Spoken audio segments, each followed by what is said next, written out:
नमस्कार किसान भाइयों, मेरा नाम त्रिलोकीनाथ, कृषि विभाग जैतपुर कला आगरा। आज हम जानेंगे किसान खेती से बचत कैसे करें।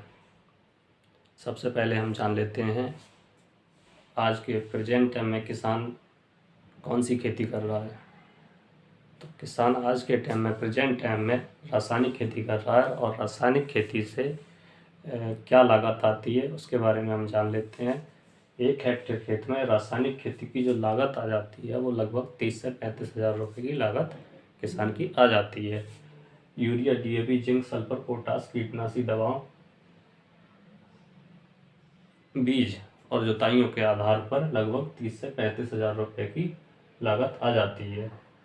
इन सारे खाद और कीटनाशक दवाओं को लगा करके हमारी ज़मीन भी ऊसर होती जा रही है और ज़मीन के आधार पर ही हमारा शरीर भी बीमार होता जा रहा है। तो हमको रासायनिक खेती ना करके हमको प्राकृतिक खेती करनी है। प्राकृतिक खेती से लगभग 20 हज़ार रुपये हम अपनी बीमारियों से बचा सकते हैं, 20 हज़ार लागत से बचा सकते हैं।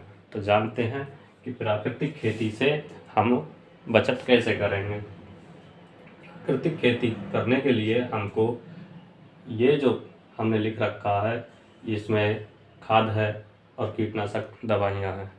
ये खाद और कीटनाशक दवाइयाँ जब हम घर पर ही बना लेंगे तो हमको बाज़ार से कुछ नहीं खरीदना। जो बाज़ार से अगर ख़रीदते हैं तो हमारा पैसा लगता है और पैसा हमको बचाना होगा। तो ये खाद और कीटनाशक दवाइयाँ हमने जो लिख रखी हैं, इनको अगर हम घर पर बना लेते हैं तो लगभग 20 हज़ार रुपये तक की हमारी बचत यहाँ से हो जाती है। 20 हज़ार रुपये की बचत यहाँ से हो जाएगी। और जब हम अपना भोजन करेंगे, भोजन में जब जहर ही नहीं जाएगा, क्योंकि जहर हम नहीं लगा रहे तो जहर भोजन में भी नहीं जाएगा। तो 20 हज़ार रुपये हम बीमारियों से भी बचा लेंगे। तो 20 हज़ार रुपये यहाँ से बीमारियों से बचाया, 20 हज़ार रुपये लागत से बचाया, लगभग 40 हज़ार रुपये की बचत हमारी हो जाती है। आगे हम जानेंगे कि प्राकृतिक खेती करने के लिए ये खादें, कीटनाशक दवाइयाँ हम कैसे बनाएंगे। तो ये जानने के लिए अगली वीडियो बनाएंगे। धन्यवाद।